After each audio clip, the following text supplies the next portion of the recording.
on Friday evening, after work, in the elevator of his own office building. The elevator was just old, the cable was old, and someone in the maintenance department had signed the inspection report without looking. The last thing he felt was weightlessness. Free fall, a fraction of a second. Then nothing. 32 years old. Senior logistics manager. Liked spicy food, hated Mondays, read fantasy novels about dragons before bed because they had an order that was missing in real life. The strong grow stronger, the weak learn. The world obeys rules even when the rules are cruel. At least there's logic, he always thought, closing another volume. At least something makes sense here. The darkness after the elevator was absolute. Not frightening, just complete. Like a closed book. Then it got warmer. Then very warm. Then hot. Is this hell? Choi Min-jun managed to think. No, it was an egg. The first sensation was tightness. Warmth on all sides, hard, smooth. A shell. He didn't realize it right away. At first he simply existed in the darkness, without thoughts, without panic. As if the new body hadn't fully woken up yet and consciousness was running at a minimum. Then it woke up. And then the panic came after all. I'm in an egg, was the first coherent thought. This is impossible. This is happening. I'm in an egg. He tried to move. Something moved, not hands, not feet. Something else. A tail, he realized a second later. Small, coiled in a ring beneath him, warm. A tail. He inhaled. The lungs worked. There was enough air. The shell breathed along with him. He turned slightly. The body responded. Small, flexible, completely inhuman. Wings folded along his sides. For legs with claws. Scales. He felt them when he touched the inner wall. Hard on the outside, flexible like chainmail. A dragon, he told himself. Small. In an egg. I am a dragon. A second. I was reborn as a dragon. Another second. This isn't as bad as it could have been. Choi Min-jun, former logistics manager, reader of fantasy novels, lay in a dragon egg and thought that this wasn't as bad as it could have been. Optimism, he noted mentally. A good quality for a dragon. Then a light appeared before his inner eye. Not from outside, from within. Bluish, soft, like a phone screen in the dark. Text. Evolution system activated, host identified. Fire dragon stage. Egg rank. F level. 1/experience. 0-100 skills. Not unlocked available evolutions. Hidden until the next stage is reached. System note.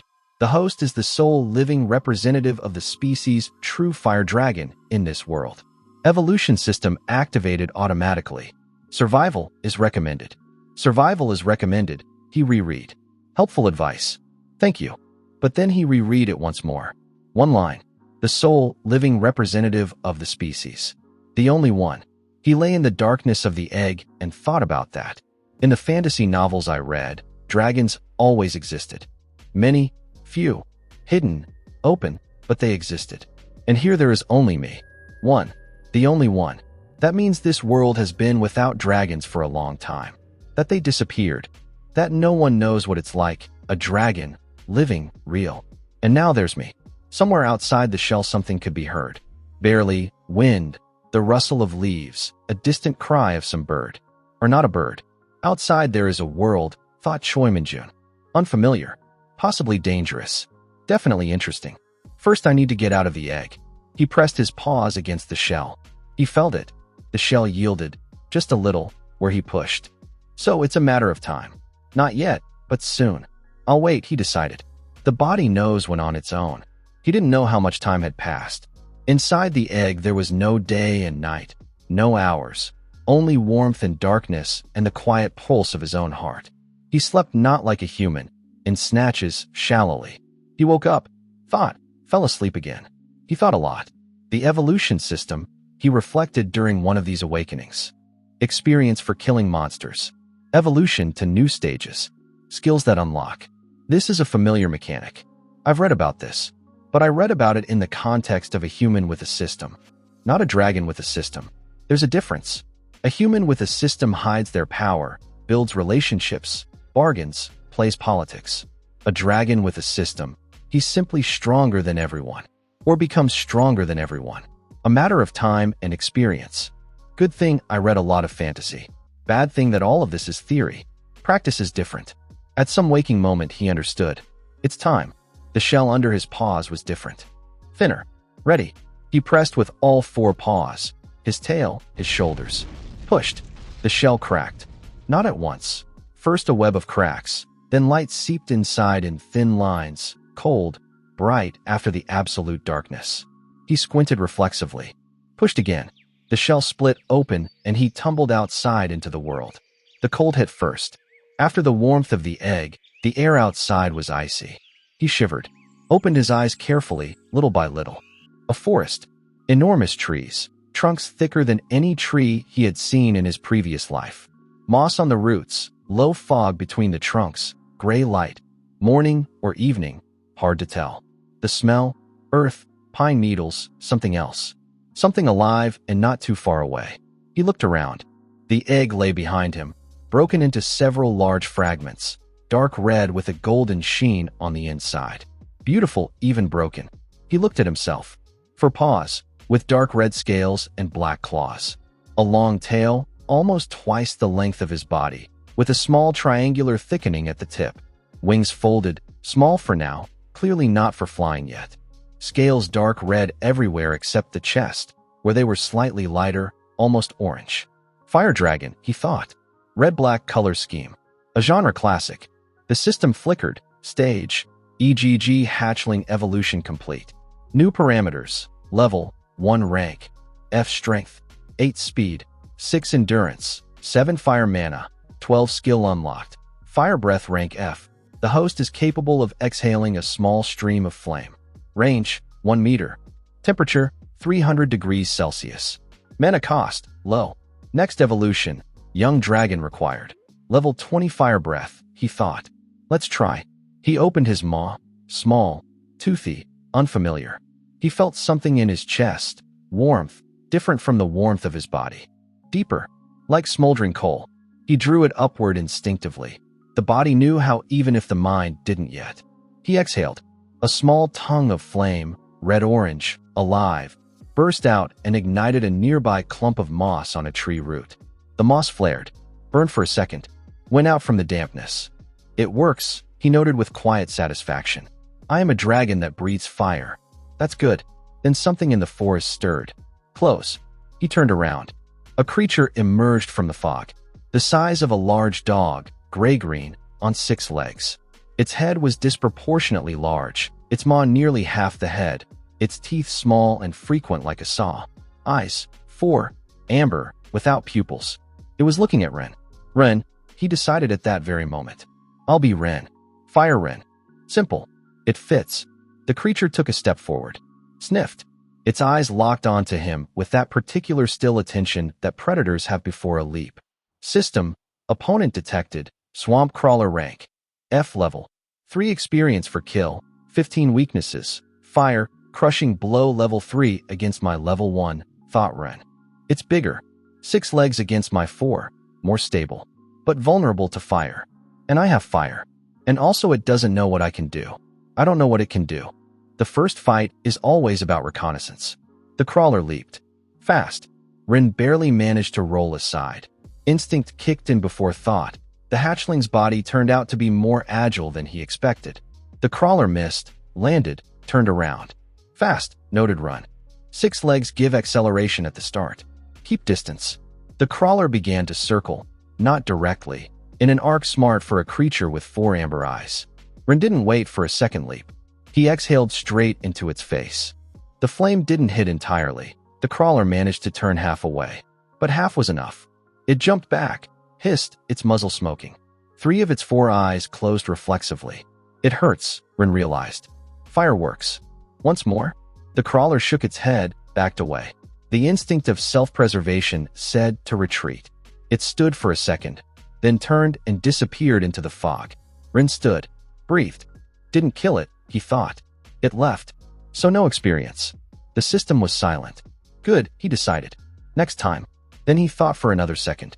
Next time, killing doesn't have to feel good. But it's necessary. This is a world where strength matters. I am a small level 1 hatchling in a forest full of creatures. If I don't grow, I won't survive. If I don't kill, I won't grow. Choi Min-jun in his previous life didn't kill even mosquitoes intentionally. Ren will do what needs to be done. He shook himself off. surveyed the forest. Let's find the next one, he decided. System, help find. The system flickered. Function creature detection unlocked at level 1. Radius, 30 meters. Detected, 3 creatures within detection radius. Good, thought Ren. Let's get to work. The first weeks in the forest were about survival in the most literal sense. Food. He didn't know right away what dragons eat. He tried moss, tasteless and useless. He tried berries. The body accepted them neutrally. He tried small creatures and understood. Now that was something. The body responded immediately. Energy rose. The fire in his chest grew brighter. A predator. He accepted the fact calmly. Logical for a dragon. Water was everywhere. The forest turned out to be wet, streams and puddles between the roots. He found shelter on the second day. A crevice in a rock behind a waterfall, narrow entrance. He memorized it. Settled in as much as one can settle in being a small hatchling without hands. Hands, he thought sometimes. I miss hands. Claws are a decent substitute, but not the same. He hunted every day. The system gave experience for each kill. Experience converted to levels. Levels unlocked parameters and occasionally new skills. By the end of the first week, level 5. Skill unlocked. Scale armor rank F. The host scales densify under the influence of fire mana. Physical defense increases by 20% for 10 seconds. Mana cost, medium. By the end of the second, level 9. Parameters increased. Fire breath. Range 2 meters. Temperature 500 degrees Celsius. By the end of the third, level 14. And the first serious opponent. The Forest Guardian. A rank E creature, level 12. The size of a horse, tree bark instead of skin. Slow, but nearly impenetrable physically. Ren spent 40 minutes on it, and almost his entire reserve of fire mana. But he killed it. Experience gained. 80 level up. 14-15 skill unlocked. Fire Claw rank F. The host claws are coated in fire mana. Melee damage significantly increased. He lay after the fight on the moss, breathing heavily. The fire in his chest nearly extinguished. He needed time to recover. He looked at the gray sky through the tree crowns. 15th level, he thought. 5 levels until evolution. Young dragon. Interesting what will change. Size. Strength? Maybe finally wings for flying? Wings would be very useful. The system flickered briefly. Recommendation: eat before the next evolution. Evolution requires a significant amount of energy. Understood, thought Ren. I'll eat first. Then the last 5 levels. The 20th level came on the 32nd day. Ren killed the pack leader of swamp crawlers. The same species he encountered on the first day, but this one was larger and smarter than the rest. The fight was short and dirty. The leader turned out to be craftier than it looked, lured him into a trap where 3 more were waiting. 4 against 1. Ren used everything he had: fire breath, fire claw, scale armor. He burned 2 at once, fought off the third, cornered the leader against a rock. The leader looked at him, for amber eyes, without fear. Or with fear, but it didn't run. The last pride of the pack. I'm sorry, thought Ren. I need the experience. You're here. These are the rules of the world. Fire Claw, 1 strike. Experience gained. 120 level 20 reached evolution available. The world contracted. Not physically, a sensation. As if everything around became farther and closer at the same time. The fire in his chest blazed. Not painful, hot, bright, alive. The scales itched all over his body, then began changing temperature. Ren lay down, instinct. Curled up, closed his eyes. The evolution lasted. He didn't know how long. An hour? 3. From the inside, a sensation of growth. Literal. The body stretched, bones restructured. Not painfully, more strangely. Like stretching after a long sleep and feeling everything fall into place. The wings opened. On their own. Without effort. They simply opened, wide, leathery with dark red veins, and Ren felt the air beneath them differently than before. Not just air, a current. Lift. Flying, he realized. Now I can. System. Evolution complete stage. Hatchling young dragon rank. E size. Increased 3 times strength, 24 speed, 22 endurance, 26 fire mana, 45 new skills. Flight rank E. The host is capable of sustained flight. Speed in the air is significantly higher than speed on the ground. Fire Aura Rank E. The host is surrounded by a constant thin layer of fire mana. Lower rank creatures avoid contact instinctively.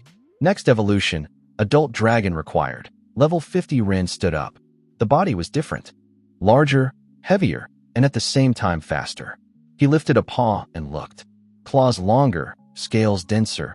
The color had deepened, dark red with golden veins that hadn't been there before. He spread his wings fully, to maximum width. Large. Good, he thought. He pushed off from the ground. The first 2 wing beats were awkward. The body fell back. The third caught an updraft. The wings found the angle, and the air lifted him upward. Swiftly, sharply, as if the forest had released him from below. He rose above the canopy. He stopped, hovered, the wings working steadily, the body finding balance faster than he expected. The instincts of a dragon. They knew how to fly even if the mind didn't yet. Below him, the forest. Enormous, nearly endless, stretching in all directions. Fog in the lowlands, silver of streams, dark patches of lakes. And beyond the forest, mountains. Distant, blue, with white caps. And between the forest and the mountains, something light. Structures. Small, neat, with tiled roofs. People, thought Ren. There are people there. He hovered above the canopy and thought. People in this world. How do they feel about dragons? The system said I'm the only living dragon. That means ordinary people have never seen a dragon. Or they have, but long ago. Very long ago. How will they react? Fear, most likely. That's normal. A large fire-breathing creature suddenly appears above a village. Fear is a logical reaction. So, it's too early for people. First get stronger. Understand this world better. Then decide how to make contact. He turned around. Flew back over the forest. Just flew. Enjoyed it. The first flight. This, thought Choi Min-jun from his previous life, who was now run. This is worth that elevator. 3 months passed. Rin grew not only in levels, in understanding. The forest turned out to be large and complex. Not just a set of creatures to kill. Its own ecosystem, its own rules, its own hierarchies. Creatures divided territory, respected borders, fought only for food or space. Not out of malice, out of necessity. Like people, thought Rin. Only more honest. They don't pretend it isn't about resources. He chose his territory, the center of the forest, around the rock with the crevice that had been his first shelter. He marked it with fire aura, scent, several burned patches on the trees at the border. The creatures understood quickly. They went around. Level by the end of the 3rd month, 38. 12 to the next evolution. Parameters had grown significantly. Fire breath now reached 10 meters and held a temperature of 1200 degrees. Any creature below rank D couldn't withstand a single strike. New skills accumulated. Fire barrier rank D. A sphere of fire mana around the body deflects physical attacks. Infrared vision. Sees the heat signatures of creatures through obstacles. Enhanced flight rank D. Speed in the air up to 300 kilometers per hour at brief acceleration. But one skill was absent. The one Rin had been waiting for from the very beginning. Transformation. System, he asked sometimes. When does transformation into a human happen? The system responded. Skill transformation. Human form requires level 60 and the adult dragon stage. Unavailable until conditions are met. Level 60, he thought. Still far away. But the goal is clear. First the 50th. Evolution. Then toward the 60th. He hunted methodically, not cruelly, not with enjoyment. Simply work. He found strong creatures, studied them, killed them efficiently. He didn't touch weak ones without need. This wasn't weakness, just a principle. Killing without need is wasteful. Mana is spent, time is spent, and the experience is little. Efficiency, he thought. Senior logistics manager to the end. At level 38, he encountered the first rank C opponent. A mountain troll came from the north, from the direction of the mountains. Enormous, stone skin, slow but with a strength that broke trees like reeds. Rin felt its aura half a kilometer away, heavy, oppressive. Rank C. I'm rank D right now. A gap of 1 rank. In theory, difficult. In practice, we'll see. The fight lasted half an hour. The troll turned out to be nearly immune to fire, stone skin. But the joints between the stone plates were different. Softer. Fire claw penetrated there. Rin worked patiently. Circled, bit the joints, dodged strikes, circled again. The troll grew angry slowly, in a mountain way. An angry troll moved worse than a calm one. The final strike, to the neck, between two large plates. Fire claw temperature at maximum. The troll fell. Experience gained. 340 level up. 3841 3 levels in one fight. Noted run. Worth it. He lay down beside the fallen troll. Caught his breath. The sky above the forest was gray. Evening. Night soon. 9 levels until evolution, he thought. A little more. The 50th level came a month and a week later. The last enemy before it was a shadow wyvern. Rank C, level 45, one of the most dangerous things in this forest. Flying, fast, with a venom that paralyzed for several hours. Ren hunted it for 3 days. Not because he was weak, because he was cautious. He studied its routes, feeding time, where it slept, how it attacked. Only when he knew, he engaged. A fight in the air. The wyvern was faster in maneuvers. It was built for aerial combat. Ren was only learning. But he was stronger. Significantly. The key turned out to be not speed and not strength. Predictability. The wyvern attacked using one of 3 patterns that Ren had learned over 3 days of observation.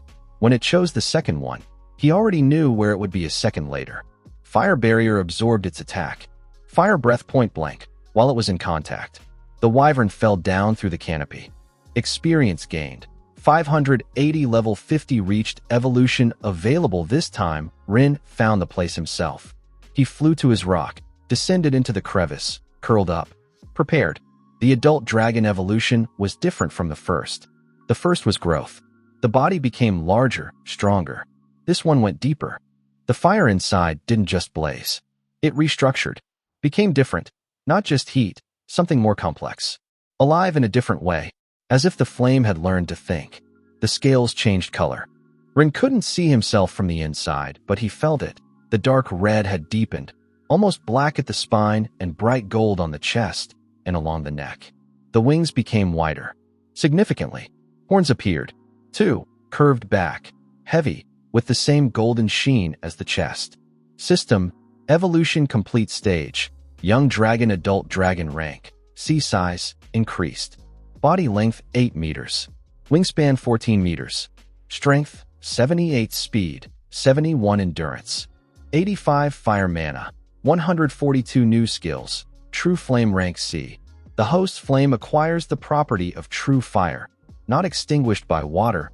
Burns through magical barriers. Deals damage to the spiritual component of a creature. Dragon aura rank C.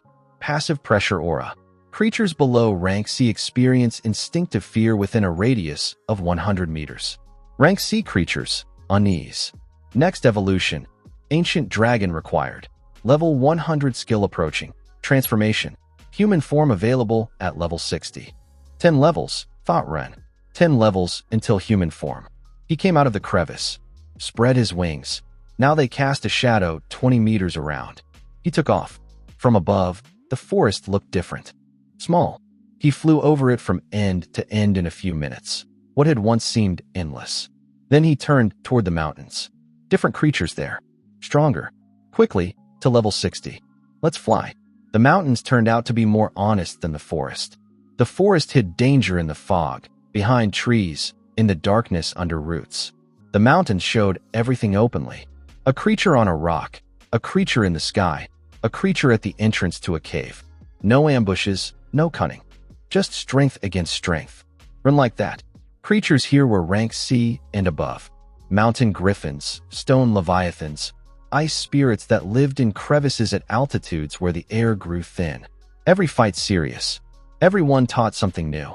Especially the mountain griffins. There were many of them and they hunted in packs. 7, 8 individuals, coordinated. Ren encountered a pack in the 3rd week in the mountains and realized that 8 rank C griffins against 1 rank C dragon was hard, even with a strength advantage. Dragon aura helped. 2 of the 8 retreated immediately. Instinct took over. 6 remained. The fight, 20 minutes. True flame turned out to be critically important. The magical barriers of the griffins that held ordinary fire did not hold true flame. That decided it. For killed. 2 left with burns. Experience gained, 1240 level up, 5457 3 levels, noted run. 3 more. Levels 58 and 59 came from a stone leviathan. An enormous creature, almost like a small mountain unto itself. The fight lasted 2 hours, and it was the longest and hardest fight since the forest troll. At the end, Rin lay on a rock and couldn't move for about 20 minutes. Fire mana at 0. Armor, several damaged scales on the left side. But level 59. 1, he thought. 1 to the skill. He found a suitable place, a wide ledge on a mountain slope, closed on 3 sides by rocks. He lay down, restored mana slowly, methodically. The next day, he found the last one. Small by mountain creature standards. Rank B, a mountain phoenix.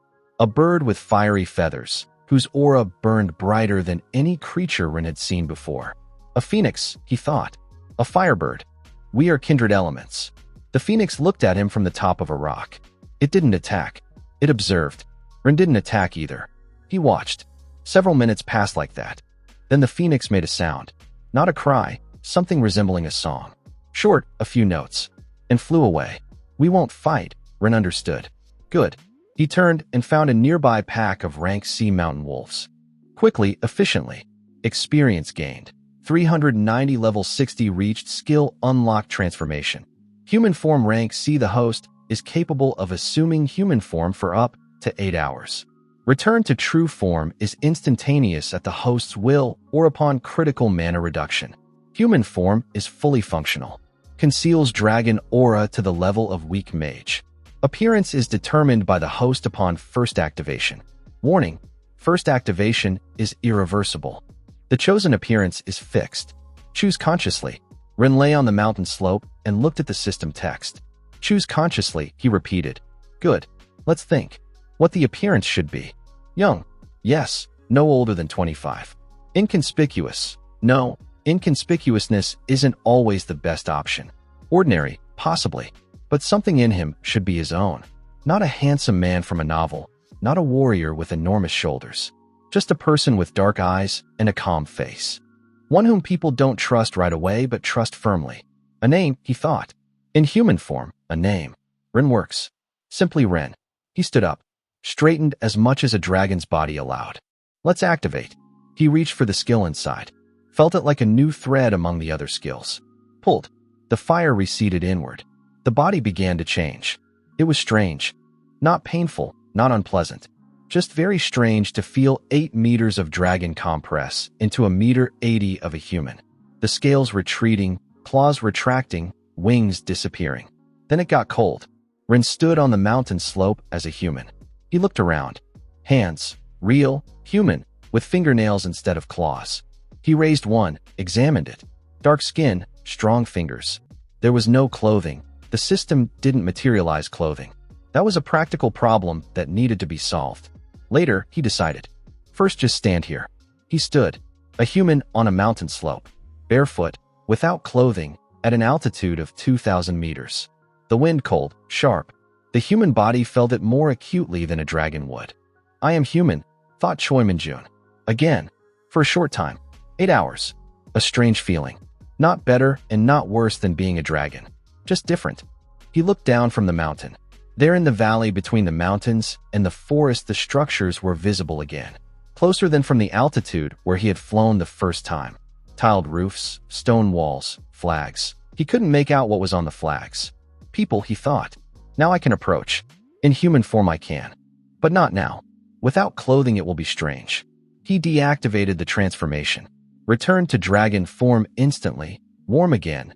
Tail and wings in place. First, clothing. Then, people.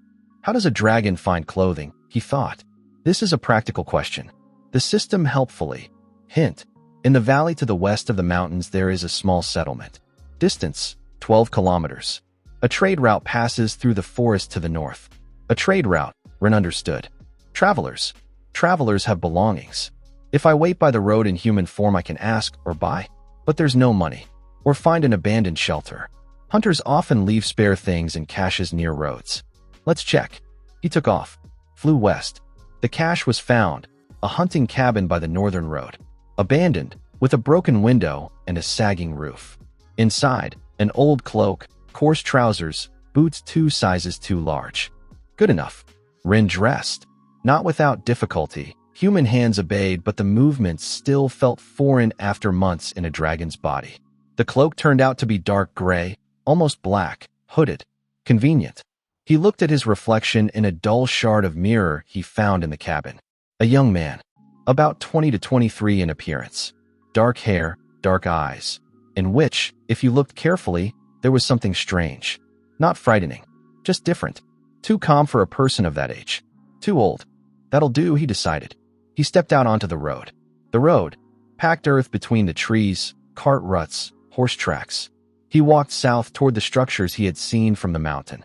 He walked and thought that walking on 2 legs after months on 4 was different. Not worse, just different. A different pace, a different field of view, a different feeling of the ground underfoot.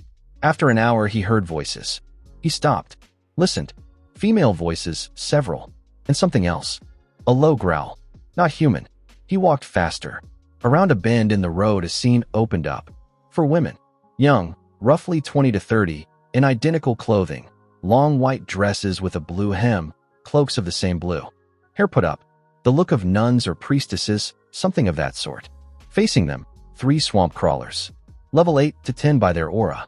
The women had clustered together with their backs against a tree.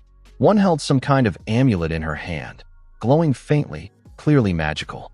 Another held a staff, but not a combat one, more ceremonial. The third simply stood and looked at the crawlers with an expression that was more angry than frightened. The fourth, the youngest, almost a girl, was clearly afraid but holding herself together. The crawlers were circling the group from 3 sides. Methodically, smart for their level. Rin assessed the situation in a second. The women are in danger. Crawlers rank F, level 8 to 10. Nothing to me. Easy to intervene. The question is how. In human form, I have no weapon. Physically, I am stronger than an ordinary human. The transformation enhances base parameters even in a human body. But against 3 crawlers without a weapon, harder than I'd like. Or deactivate the transformation. Become a dragon for a second. The crawlers will scatter from the aura immediately. But then the women will see a dragon. That's a different conversation. Think faster. The crawlers are tightening the circle. The woman with the angry face shouted something in a language Rin understood with difficulty. An accent different from what he had heard from creatures through the system. Then she looked in his direction, saw him on the road. You, she shouted. Her voice sharp, commanding. Help or leave, don't just stand there. Rin made a decision. He stepped off the road into the grass. Stopped beside the nearest crawler. It turned its head, all 4 eyes locked on. It growled. Rin allowed himself one thing. Just a little. Not a transformation, just slightly loosened the aura block. A fraction of a percent. That was enough. The crawler froze, then backed away. Quickly, clumsily, as if the ground beneath it had become hot. The second turned and ran without looking back. The third hesitated a second, looked at Rin with those 4 amber eyes. Rin looked back. The third ran. Silence. 4 women looked at Rin. Rin closed the aura again. Turned to them. Everything's all right, he said. The first words in the language of this world aloud in a human body. It sounded normal. The language, the body remembered it from somewhere. The system apparently helped. The woman with the angry face looked at him, then at the place where the crawlers had been. How did you do that? She asked. You have no weapon. They got scared, said Rin simply. They got scared of you, she said. Swamp crawlers don't fear unarmed people. Then I'm an exception, said Rin. A pause. The woman with the amulet lowered it. The light faded. She looked at Rin with a different expression. Something in it appraising and at the same time cautious. You're a traveler, she said. Yes. Where are you going? Nowhere specific for now, said Rin. I'm looking around. The woman with the angry face made a decision. You could see it on her face, the exact moment of making it. I am Sister Vane, she said. This is Sister Alora, Sister Lisa, and Novice Tia. She nodded to each one. We are from the Temple of Eternal Flame. A pause. You helped us. We invite you to the temple to eat and rest. That is our custom.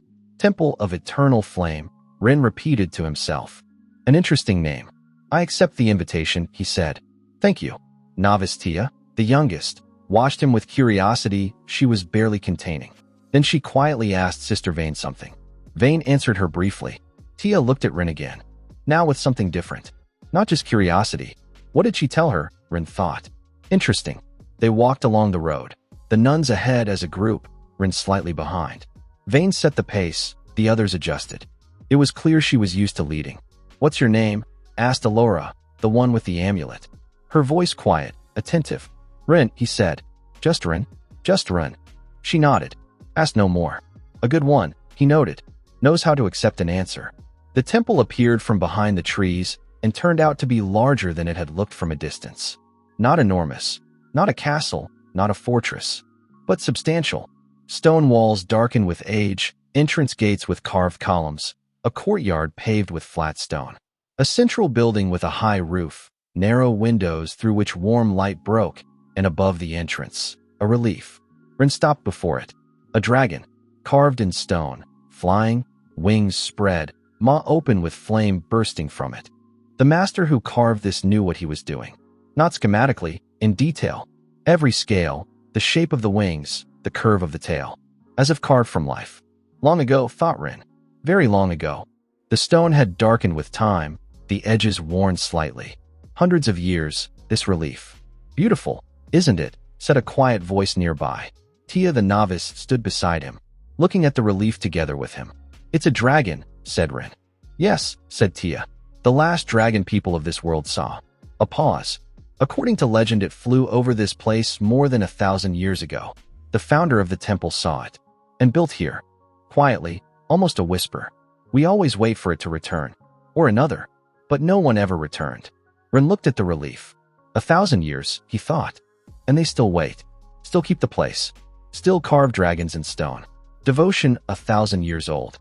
"Come," Sister Vane called from the gates. "It's getting dark already." They entered. Inside, a courtyard, several structures around the central one. A kitchen, judging by the smell. Residential buildings. A small garden, sparse, autumnal, but tended. And by the far wall, an altar. Open, under a canopy. On it a fire burned. Not a torch, just a fire in a stone bowl. Burning steadily, without wind, although there was wind in the air. Magical, Rin realized. Eternal flame. Hence the name. He moved a little closer. Looked at the fire. The fire was alive. That was felt even in human form. Something in him resonated with what was inside. With true flame. Not the same, but kindred. Like a dialect of one language. Interesting, he thought. Where did they get such a fire? If the last dragon was seen 1,000 years ago, who lit this flame? Or has it been burning for 1,000 years? "You're looking at the eternal fire," said Alora. She approached, stood beside him. "It has been burning for 732 years without interruption. Since the third abbess of the temple called it." "Called it from whom?" asked Rin. Alora looked at him. "Unknown," she said slowly. "Legends say different things. Some that she found a record left by an ancient dragon. Others that she prayed for 40 days at the altar and the fire came on its own." A pause. "But it never goes out. And no magic except ours can extinguish it. We've tested it. No magic except yours," Rin repeated to himself. "Or the magic of a dragon." He said nothing. They dined in a large hall. A long table, wooden benches, lanterns on the walls. There turned out to be more nuns in the temple than 4. About 20 gathered at the table. Of various ages. From Tia, who was about 16, to an elderly woman at the far end of the table whom everyone called Mother Syria. The abbess, Rin understood. Mother Syria, thin, straight as a rod, with white hair and eyes that seemed slightly lighter than usual. She had been looking at Rin from across the table from the moment he entered. Not hostilely, appraisingly. The way one looks at something unusual that needs to be understood before deciding how to feel about it. Rin ate and thought that food after months on rank sea mountain creatures was a separate pleasure. Bread, boiled vegetables, something resembling a stew with herbs. "You're not from these parts," said Vane across from him. Not a question. "No," Rin agreed. "The accent is slightly different." "Where are you from?" "Where from?" he thought. "A good question. I need a story. Simple, without unnecessary details." "From the east," he said. "I walked a long way." "Why?" "I wanted to see the world," said Rin. "Back home it's always the same. Here it's different." Vane looked at him with an expression that said, "I believe you and I don't at the same time, but I won't press for now." "You're strong," said Alora quietly. "For a person without a weapon. The crawlers scattered from you like from." She stopped. "Like from whom?" asked Rin. She looked at him. "Like from a dragon," she said simply. "According to the legends, creatures scatter from a dragon's aura, even lower ones." A pause. I'm sorry. It's a strange comparison. It's all right, said Rin. Tia sat one seat away from him and had been trying to look at him inconspicuously the whole time. Unsuccessfully, Rin noticed every glance. Infrared vision worked weaker in human form, but it worked. Tia, he said. She startled, blushed slightly. Yes? You want to ask something? She opened her mouth, closed it, looked at Vane. The latter gave a slight shake of her head. Tia sighed. It's just. She began. You looked at the relief for a very long time. Most guests look for a second and move on. But you, for a long time. It's beautifully made, said Ren. Yes, said Tia. But you weren't looking at it as at something beautiful. You were looking at it as at. She searched for the word that's something familiar. The table went a little quiet. Several nuns listened in. Mother Syria at the end of the table didn't move, but Ren felt her attention more acutely.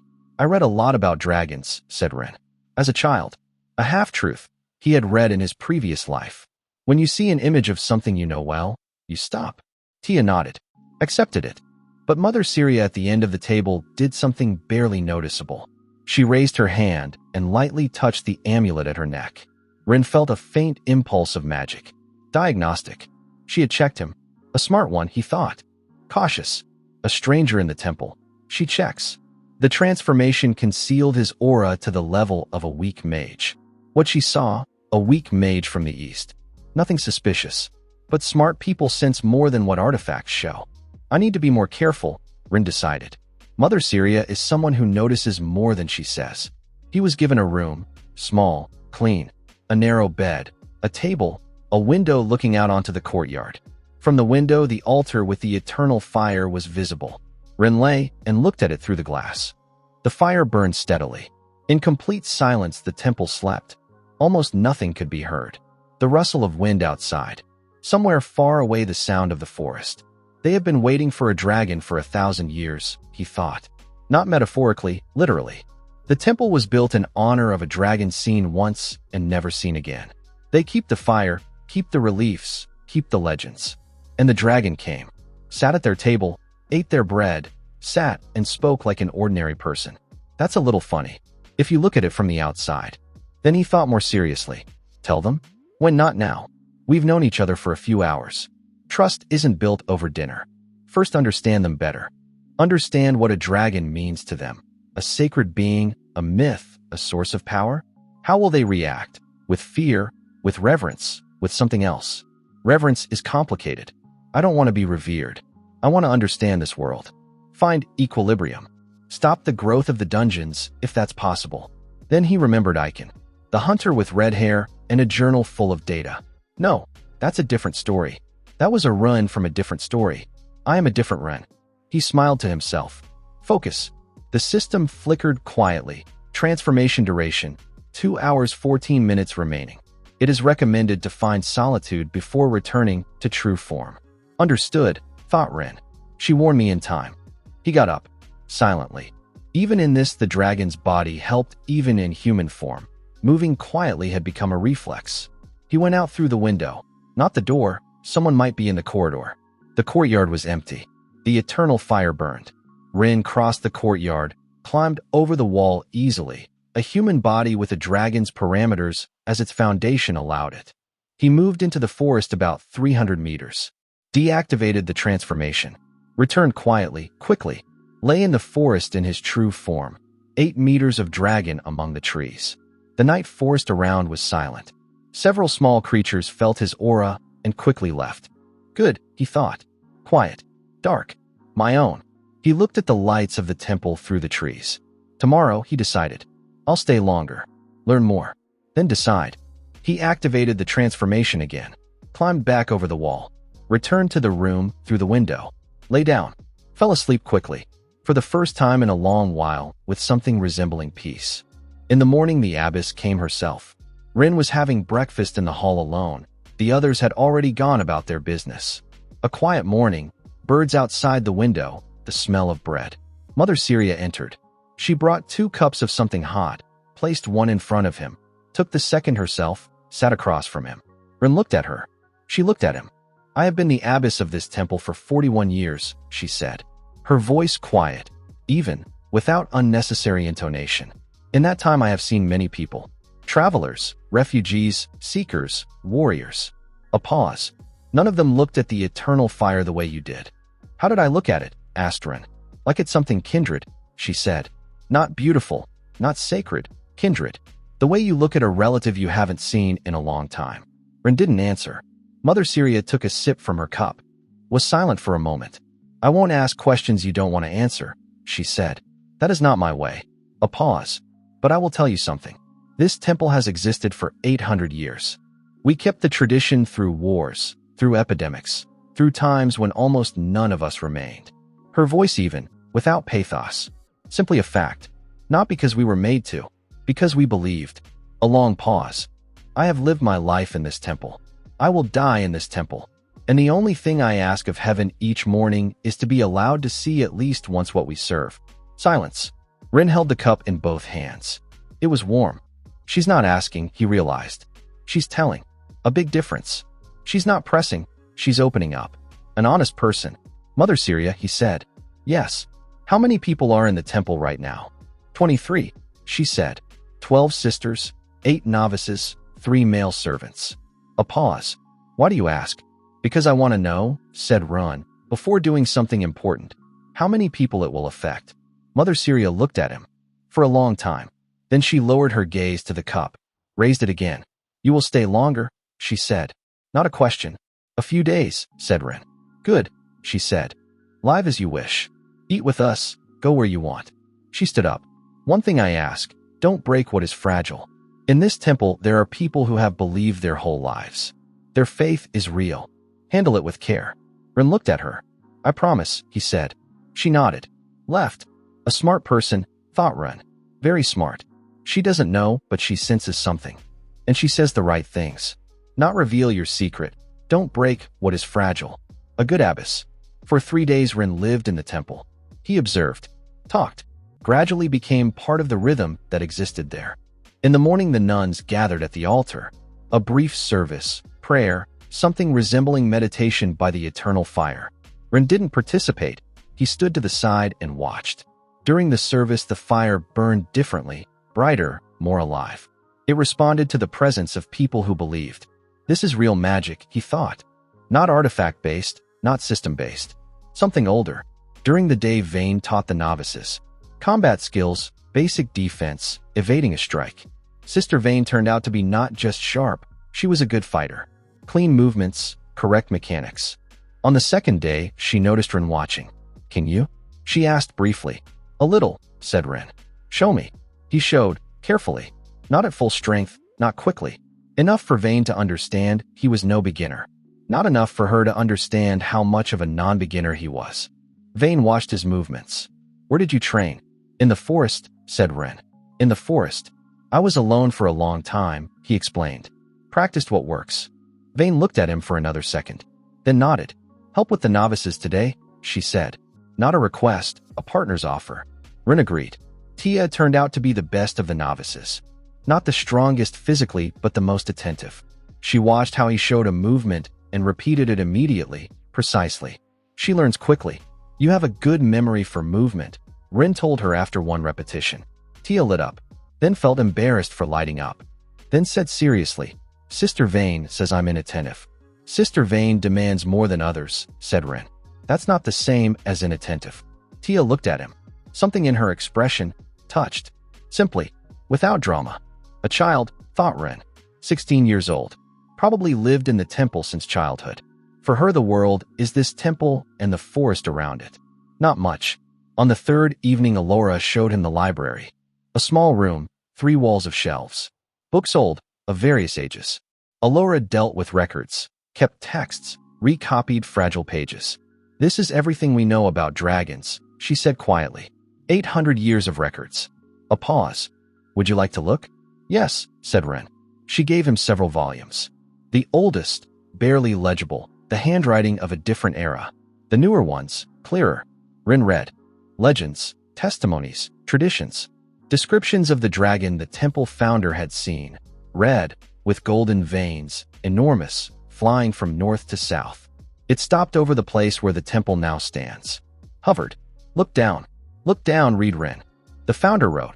He looked like one who recognizes a place. as if he knew a temple would be here, though there was no temple yet. Further, accounts of the eternal fire, of how the flame responds to prayer, of how once, 300 years ago, the fire suddenly blazed 3 times brighter without visible cause and burned that way for 3 days. No one understood why. 300 years ago, thought Ren. What happened 300 years ago in this world? Unknown. But the fire responded to something. Alora sat across from him, reading her own thing, occasionally looking up. You read quickly, she noted. A habit, said Ren. What do you think of the texts? I think the people who wrote this saw something real, he said. They didn't make it up. The details are too specific for invention. Alora looked at him. You believe in dragons, she said. Yes, said Ren. I believe. A pause. Most people we talk to about the temple don't believe, she said quietly. They say, legend, myth, a beautiful story. A long pause. It's pleasant when someone believes. If you only knew how much, thought Ren. On the 4th day, strangers came. Ren sensed them before they appeared at the gates. Infrared vision, thermal signatures of 9 people in the forest to the east. Armed. The auras of 3, rank D, the rest C or lower. Hunters or soldiers, he assessed. Their target, the temple. They're moving cautiously, not directly, approaching from 2 sides. He went out to the courtyard. Found Vane. She was cleaning a weapon by the wall. We have guests, he said. 9 of them. From the east. Armed. Vane raised her eyes. Sharp, quick. How do you know? I can hear them, said Ren. A half-truth. He heard them not with his ears. How much time do we have? Vane didn't ask to clarify exactly how he heard. She stood up. Alert, she said briefly and went to the central building. Within a few minutes the temple came to life. The novices were moved inside. Several armed sisters took up positions at the gates. Mother Syria came out into the courtyard, calm, straight, nothing in her hands but a staff. The strangers appeared at the gates, no longer hiding. 9 of them, in leather armor, well armed. At the front a tall man with a short beard. Aura rank C, self-assured.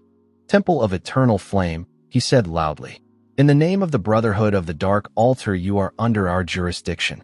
Open the gates. Mother Syria looked at him with the same straightness with which she looked at everything. This temple has been independent for 800 years, she said. The Brotherhood of the Dark Altar has no jurisdiction over us. It did, said the man, until last month. The Provincial Council passed a new resolution on religious institutions. He produced a scroll. All temples below the 3rd rank of influence come under the management of the largest religious organizations in the region. Show the resolution, said Vane sharply. The scroll flew through the gates. Alora picked it up, unrolled it, read. Ren watched her face as it changed. It wasn't changing well. The provincial governor's signature, said Alora quietly. The seal is real. Legally legitimate, Ren understood. Or nearly legitimate. A real document that could only be contested through court, and court means time and resources a small temple doesn't have. A classic absorption scheme, not by force, by paper. The man at the gates watched with the patience of someone who knows time is on his side. You have 3 days, he said. Then we take what is ours by law. He turned, left with the others into the forest. The courtyard stood in silence. Tia came out of the building, breaking the order to stay inside. Vane looked at her sternly. Tia didn't notice. She was looking at the closed gates. They'll take the temple, she said, quietly, but everyone heard. No one answered, because there was nothing to answer. Mother Syria stood in the center of the courtyard. She looked at the eternal fire at the altar. The fire burned steadily, as always. No brighter, no dimmer. Ren looked at the abbess. 800 years, he thought. She said, I will die in this temple, and I want to see what we serve. This place had kept the fire for 1,000 years in anticipation. Someone was supposed to come. The system said, the only living dragon. I came here for a reason. Nothing is by chance. The time has come. Mother Syria, said Ren. The abbess turned. Ask everyone to come out into the courtyard, he said. Please. Everyone. She looked at him. A fraction of a second. Then, sisters, she said evenly. Everyone into the courtyard. Within a few minutes the courtyard was full. 23 people, nuns, novices, 3 male servants. They stood and looked at Ren. Some with curiosity, some with wariness. Tia with that particular expression that comes when you feel something important is about to happen. Vane stood with her hand near her weapon. Not threateningly, just out of habit. Alora held an open journal in her hands. She had managed to grab it. She would record everything. Mother Sirius stood straight. Waited. Rin stood in the center of the courtyard. He looked at the eternal fire at the altar. Deactivate the transformation in a closed courtyard. They'll be close. 8 meters of dragon is a large dragon in a small space. Need to be in the center, away from the walls. Slowly. And speak. Not just appear. Speak. He turned to them. I'm going to tell you something, he said. First, please don't be frightened. I will not harm anyone in this courtyard. That is a promise. Silence. You have kept the tradition for 800 years, said Rin. You waited. You believed. A pause. I am what you were waiting for. And he deactivated the transformation. It happened quietly. Not an explosion, not a dramatic flash. Simply a man began to change. He grew, darkened, scales appeared where skin had been, wings opened upward and to the sides. A tail settled along the courtyard stones. A few seconds, and instead of a young man in a gray cloak, a dragon stood in the center of the courtyard, dark red with golden veins. 8 meters from snout to tail tip. Horns curved back, wings half spread, nearly covering the entire courtyard. The silence was absolute. Then one of the novices cried out. Briefly, then silence again. Rin didn't move. He stood. He looked at them with dark vertical pupils. Look, he thought. I'm not rushing. Give it time. Tia was the first to break the silence. She took a step forward. One step. She looked up at him, a small novice before an enormous dragon. Her face, not fear. Something else. Something that began as surprise and moved into something deeper. It's you, she said. Quietly. You were Rin. Yes, said Rin. His voice in true form was different. Deeper, with resonance. But the words were clear. Tia, another step. You're real, she said. Not a question. A statement she was testing by saying it aloud. Real, Rin confirmed. Vane stood with her hand on her weapon. She didn't draw it, but kept it there. She looked at him with the expression of a fighter who is assessing and understands she wouldn't prevail. That's not cowardice. That's an honest evaluation. Alora was writing. Standing in the middle of the courtyard, not looking away, writing in the journal. Her hands were barely shaking. Mother Syria slowly lowered herself to her knees. Not theatrically, without haste. She simply lowered herself onto the cold stones of the courtyard. She set her staff aside. She folded her hands. She closed her eyes. Her lips moved soundlessly. A prayer, the one she had repeated every morning for 41 years. And one by one the nuns followed her. Quietly, without words, without a command. They simply knelt.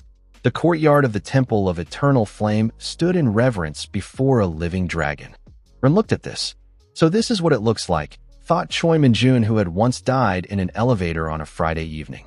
This is what it means to be what was awaited for 1,000 years. Something inside was touched. Not by pride.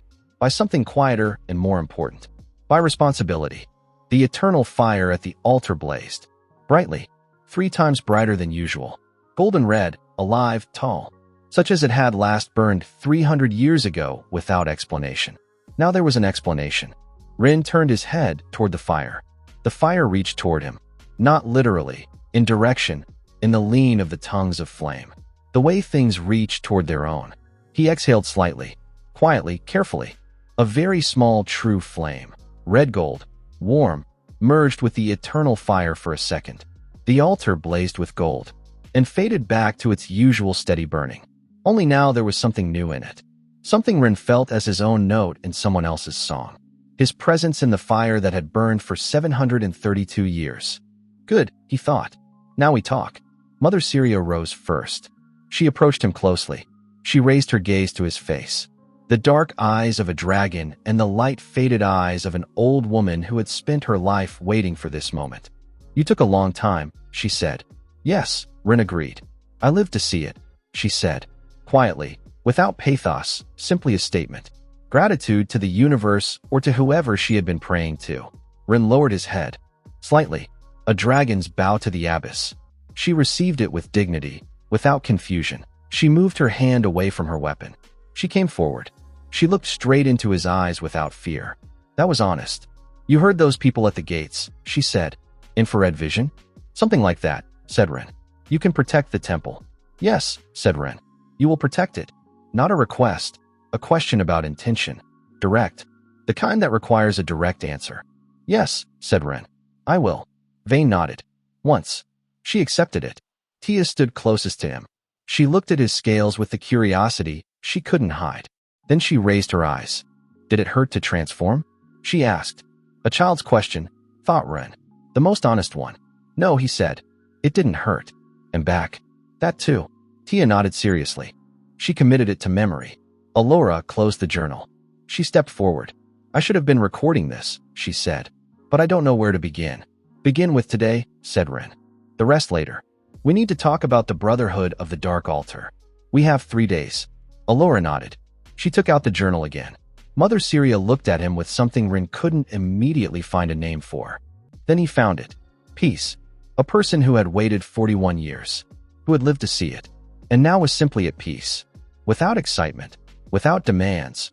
Without questions whose time hadn't yet come. Simply peace. A good person, thought Ren. A very good one. Well, he said. The dragon's voice warm, resonant, filling the courtyard without a shout. Tell me about the Brotherhood of the Dark Altar. From the very beginning. And the courtyard of the Temple of Eternal Flame began to live in a new way. With a dragon at the center. They talked for a long time, until late evening.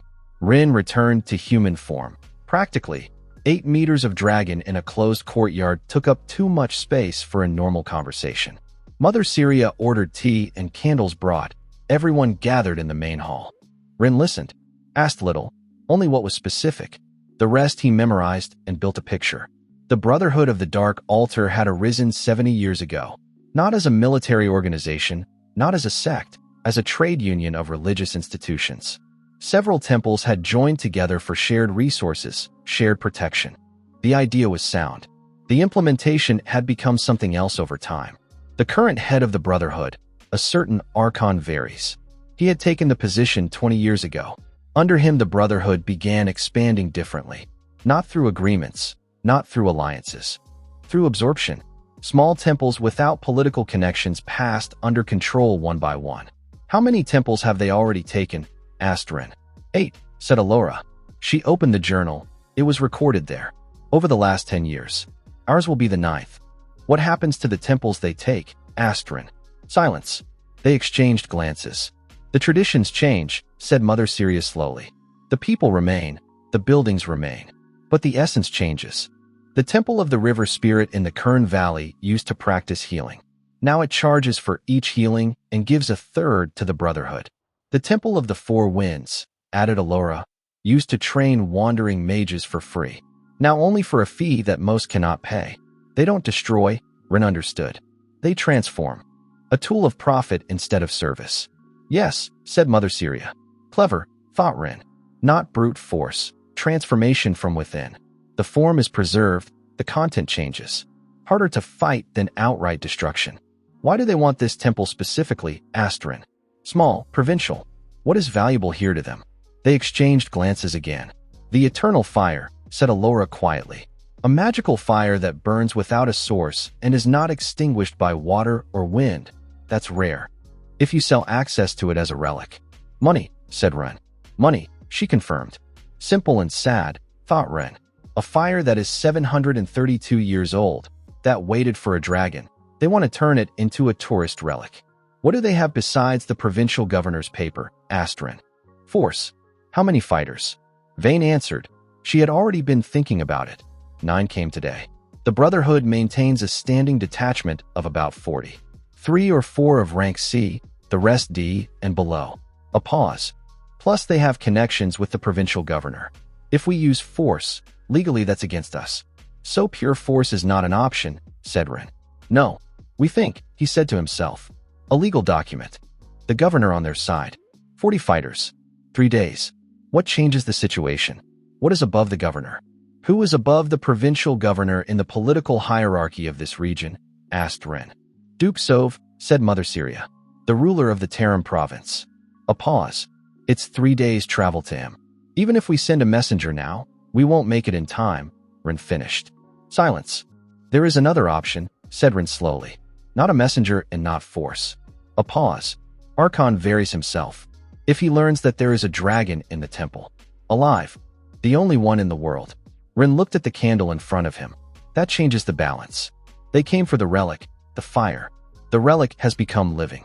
Silence. You want to reveal yourself to the Brotherhood, said Vayne slowly. Not reveal, said Ren. Show. Once.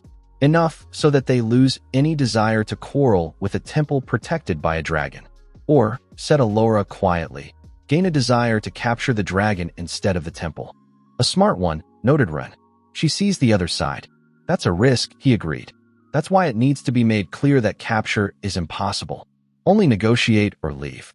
Mother Syria looked at the candle. 3 days, she said. 3 days, Rin confirmed. That's enough. The first day Rin spent on reconnaissance. He flew out at night in his true form. Darkness is good cover. He circled the territory around the temple within a radius of 20 kilometers. He found the Brotherhood's camp. They had set it up 3 kilometers to the east in a forest clearing. 32 people, not 40. The rest had apparently stayed at the main base. 3 campfires, perimeter guards. An ordinary military camp. The altitude gave him a view. Rin hovered in the darkness above them, high enough not to be seen. He watched. The tall, bearded man, Vayne later named him Commander Dane, was not in the camp. He had come with the group and left, apparently back to the Brotherhood's main base. Smart. Don't stay near the target. Rin memorized the layout of the camp. The number of guards on the night shifts. The shift change times. Information is the first weapon, he thought. I remember that from my previous life. Good logistics starts with data. He returned before dawn. Transformed at the edge of the forest, entered the temple quietly. In the morning he gathered Vayne, Mother Syria, and Allura. He drew a diagram of the camp from memory. Explained what he had seen. Vayne studied the diagram with professional attention. 32, she repeated. Against our 23, of whom realistically only 5 are fighters including me. Without you, hopeless. With me, said Ren, there's no need to fight. Negotiations are needed. This is a waiting camp. They're not preparing for an assault. They came as executors of a legal decision to take the building. A pause. If it's shown that taking the building costs more than it's worth, they'll leave. Commander Dane is no coward, Vayne warned. Not a coward, Ren agreed, but a military man. Military men know how to assess the balance of forces. If the balance is clearly not in their favor, they'll fall back and go for reinforcements. That gives us time. Time for what? For news of a living dragon to reach the right people before the Brotherhood returns with reinforcements, said Ren. Allura was writing. She kept up. The news will reach everyone, she said without looking up from her notes. Not only the right people. I know, said Ren. That is also part of the plan. The more people know that a dragon exists, the harder it is for the Brotherhood to act quietly. Mother Syria had listened to all of this in silence. Then she said, You think quickly. A habit, said Ren. From a previous life? Ren looked at her. She looked at him with that calm attention that demands nothing but notices much. How do you know about a previous life? He asked. I don't, she said simply. I guessed. There is something in you that is not of a dragon. Something human that doesn't grow in a forest. Experience of a different kind. A pause. Forgive me if I'm wrong. You're not wrong, said Ren after a second. She nodded. She didn't go deeper. Mother Syria knew how to stop at the right moment. That was her particular skill. The second day brought something unexpected. Ren was sitting in the library reading old texts, looking for information about the Brotherhood in historical records. He found little. Mentions appeared from 70 years ago, as they had said, nothing before that. Tia came in. She brought tea, set it down, made to leave. Wait, said Ren. She stopped. Sit down. She sat carefully on the edge of the chair, hands on her knees. She looked at him seriously, but with that inescapable curiosity that was simply part of her face. You've been in the temple a long time, he said. Since I was 5, she said. My parents died, and they brought me here. Mother Syria took me in. You don't know any other world. Almost, said Tia. Sometimes we go to the nearest city for supplies. But rarely. A pause. Is that bad? No, said Ren. Just different. She looked at him. You were alone in the forest for a long time, she said suddenly. Yes. Were you lonely? Ren thought. Lonely, he repeated internally. Was I lonely? The first weeks, no, too busy surviving. After that, sometimes. The moment when you want to say something and there's no one to say it to. That, yes. Sometimes, he said honestly. Me too, said Tia. Sometimes. A pause. Even though there are people around. Strange. It's not strange, said Rin. Loneliness is when there's no one to say something real to. Lots of people around. That doesn't always help. Tia looked at him with that expression of hearing something you'd thought for a long time, but couldn't put into words. Yes, she said quietly. Exactly. They were silent for a moment. Rin, she said then. Yes. Will you stay after everything is resolved with the Brotherhood? Rin looked at the text before him, then raised his eyes to her. Will I stay, he thought. A good question. I don't have a plan beyond level 50 except for level 60 and the transformation. Level 60 reached, transformation acquired. The next goal, level 100, ancient dragon. A long road. This temple is not a place for the permanent residence of a rank C dragon growing toward rank B. But these people have no protection. The Brotherhood will leave now and return later. With a different approach, different pressure. Someone needs to be nearby. Not permanently, he said, but I'll come back. A pause. This is my temple now too. Not just yours. Tia lit up again. This time she didn't feel embarrassed. She simply smiled. A good child, thought Rin. A real one. They came exactly on time, as they had promised. The morning of the third day, the fog hadn't yet lifted. 32 people at the gates. All from the camp. They hadn't left anyone behind. Plus 8 more who had arrived overnight. 40 people. And at the front, Commander Dane. In daylight, he was larger than he had seemed. About 45, an experienced gaze, the best armor in the detachment. Aura, high rank C, nearly at the border of B, strong, Rin assessed. Very much so for his level. Mother Syria went to the gates alone. Rin stood behind, in human form, by the altar with the eternal fire. 3 days have passed, said Dane. Your decision. The temple does not change owners, said Mother Syria. Calmly. The way a person speaks who has nothing left to fear. Dane nodded. Expected. Then we enter by permission of the Provincial Council. Resistance is a violation of the law. Enter, said Mother Syria, and stepped aside. The gates opened. Dane stepped in first. Several fighters behind him. The rest at the gates. And stopped. The courtyard looked ordinary. Stone, garden trees, the altar with its fire. The nuns stood along the walls calmly, not with weapons. A young man at the altar stood with his back to them, looking at the fire.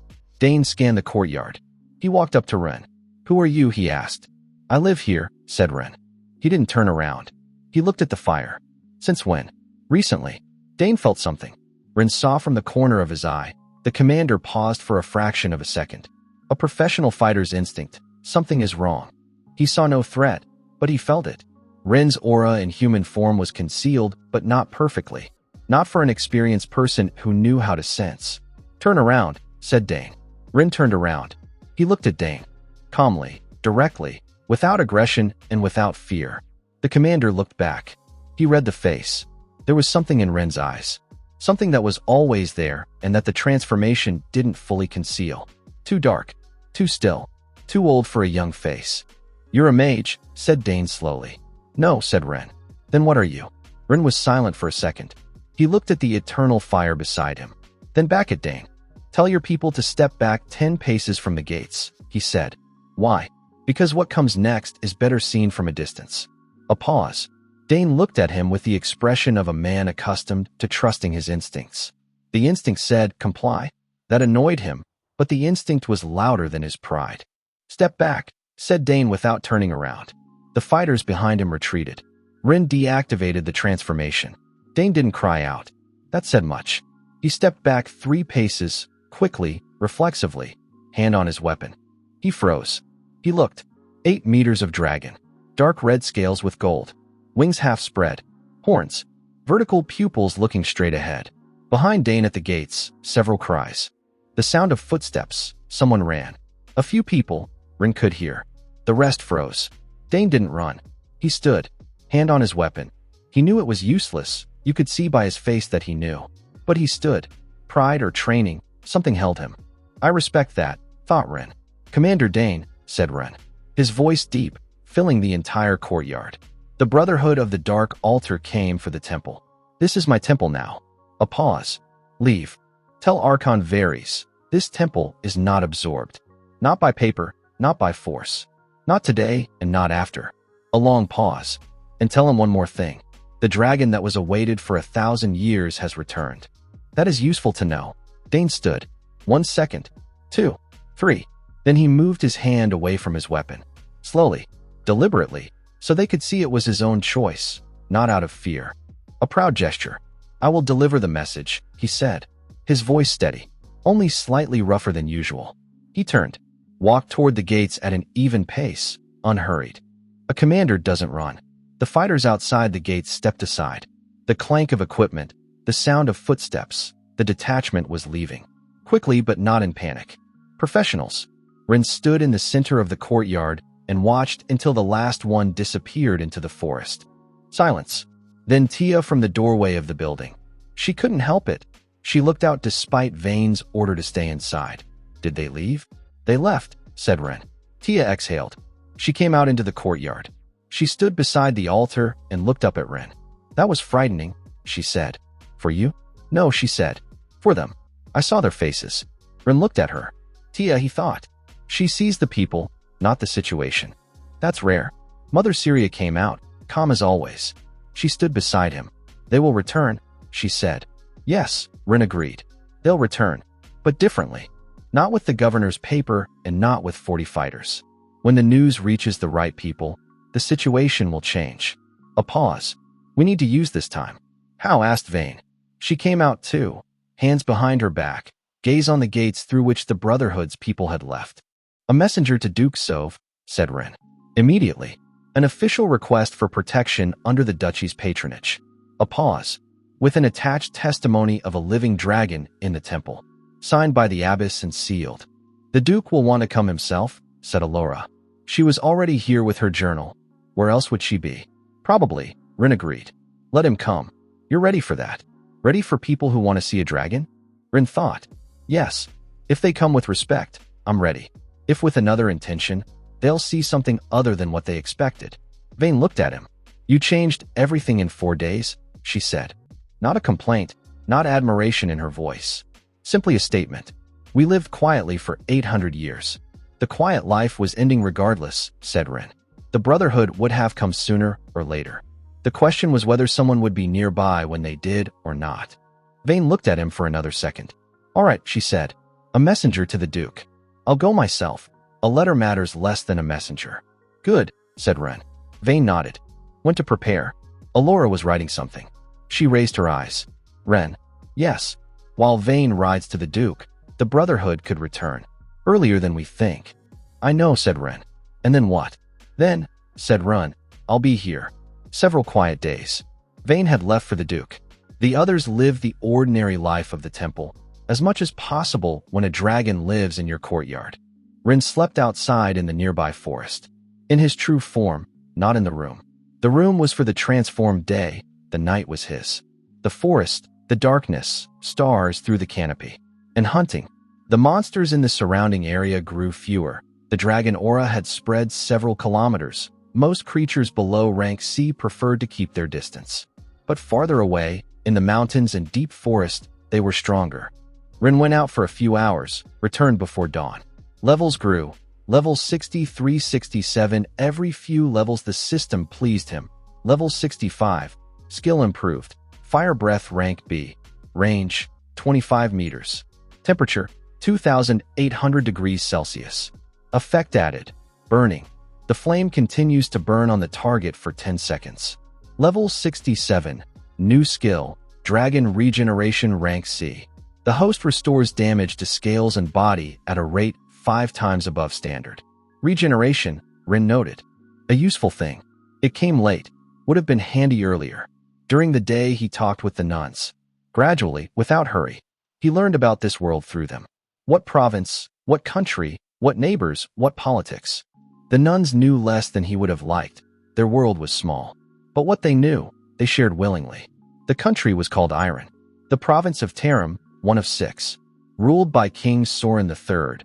The capital 3 days' travel from the province, about 2 weeks on foot. Magic in this world existed. Not system-based like his. Natural, through artifacts, through training in guilds. Hunters, a profession. Mages, a different profession. Overlap rare. Dragons had not been seen for more than 1,000 years. This was a fact so old that most people considered them legend. The Temple of Eternal Flame was one of the few who kept the tradition seriously. Other dragon temples existed, but they had long since become tourist attractions, as Alora had said. Interesting, thought Ren. 1,000 years without a dragon. And here I am. The system said, the only living one. Why the others disappeared, unknown. That's a question worth studying. Later, on the fourth quiet day, a small incident occurred. 3 young hunters of rank D, clearly having heard the rumors, came to the temple gates. Not from the Brotherhood, just curious. They wanted to see the dragon. Ren was in human form in the courtyard. He came out to them. Does a dragon live here? Asked one, red-haired, casual, with the intonation of someone who doesn't believe but is checking just in case. Yes, said Ren. And where is it? Here, said Ren. A pause. That would be you then, the redhead smirked. Yes. The 3 looked at him. A young man at the gates of a small temple in a gray cloak, no weapon, dark eyes. You're a dragon, the redhead repeated with the intonation of someone repeating something impossible. Yes. Prove it. Ren deactivated the transformation for 3 seconds. The 3 hunters flew back all at once from a reflexive step. One stumbled and sat down on the ground. The redhead grabbed his weapon, didn't draw it. The third froze with his mouth open. Ren restored the transformation. A young man in a cloak again. Convinced, he said. Silence. Why yes, said the redhead. His voice half a tone higher than before. The Temple of Eternal Flame is under my protection, said Ren. This is not a threat. It is information. Spread it freely. The 3 hunters looked at him. Then the redhead. Suddenly, unexpectedly, even to himself, he bowed. Briefly, a little awkwardly. The way people bow when they don't know how but feel they should. The other 2 as well. Awkwardly, sincerely. Then they left, quickly. Ren watched them go. That's how rumors spread, he thought. By evening they'll tell everyone in the nearest city. In 3 days, all across the province. In a week, farther, the dragon has returned. Lives in the Temple of Eternal Flame. That is known now. We'll see what happens next. Vane returned on the 6th day. Not alone. With her, 3 people in the duchy's colors. Not warriors, not messengers, an advisor. Elderly, in an expensive cloak, with the Duke's seal. His name was Master Thorn. He looked at Rune in human form with the professional interest of a diplomat. Duke Sov has taken your request into consideration, he said, and expresses a small pause, choosing a word, got significant personal interest in the situation. He wants to come, said Ren. He wants to come, Thorn confirmed without extra words. In 2 weeks, if you have no objection. No objection, said Ren. Thorn looked at him. May I? He began. Yes, said Ren. I can show you. He deactivated the transformation. The advisor didn't run. He swayed slightly, straightened his cloak. He looked for a long time, methodically, the way a person looks when fixing details for a report. Then he took out a small notebook. He began to write. He's like Alora, thought Ren. All important people write things down. Wingspan, Thorn murmured. Approximately 14 meters. Dark red coloring, golden veins.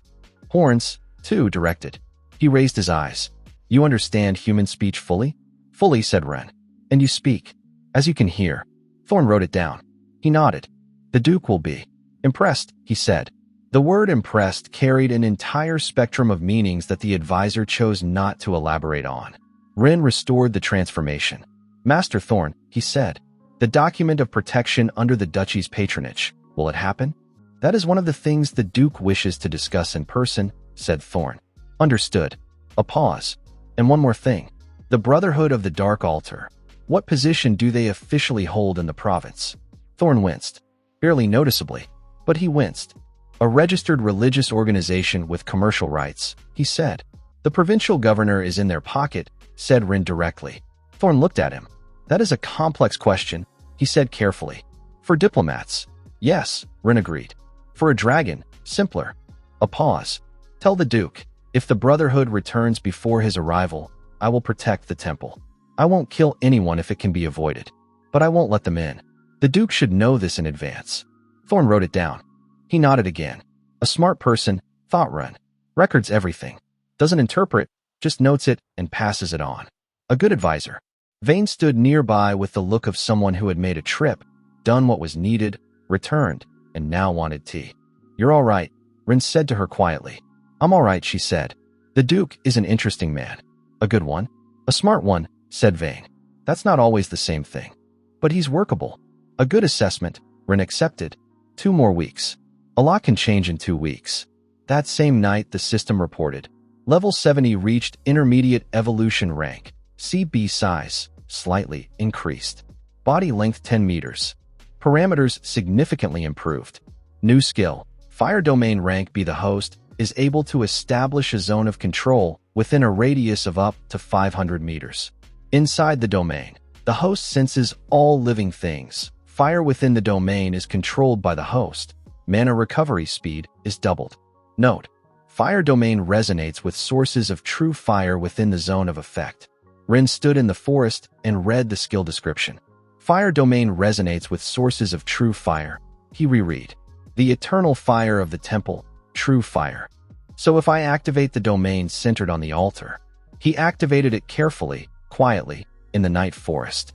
He felt something spread outward, 500 meters in every direction. A living space. Trees, earth, night creatures moving in the darkness. Everything became perceptible.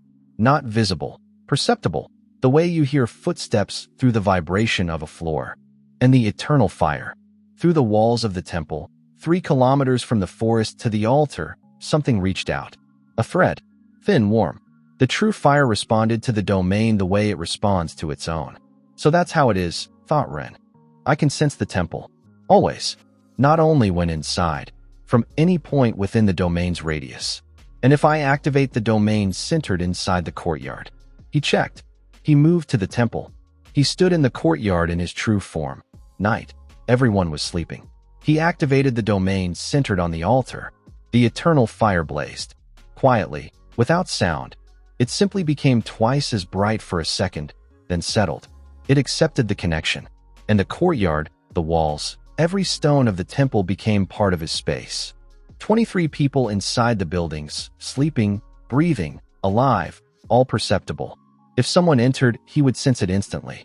If someone fell or was in danger, the same. This, thought Run, is called a hearth. In the literal sense. He deactivated it. No need to hold it constantly. Mana is spent. But now he knew he could. He returned to the forest. He lay down. Level 70. Rank B. 30 levels to Ancient Dragon. Ahead, the Duke in 2 weeks. The Brotherhood that would return sooner or later. The mystery of the dragon's disappearance that needed to be solved. And this temple that had become his own in just a few days. He looked at the night sky through the canopy. Choi Minjun died in an elevator on a Friday evening, he thought. He didn't manage to answer his mother's message. He had regretted that in his final second. Rin lives, grows, protects 23 people who had kept the fire waiting for a dragon. That's not a bad trade. He closed his eyes. The night forest breathed around him. Somewhere inside the temple the eternal fire burned. Burned as always. Steadily, quietly, patiently. But now it knew the dragon was nearby. And the fire burned just a little warmer than it had for the 1,000 years before.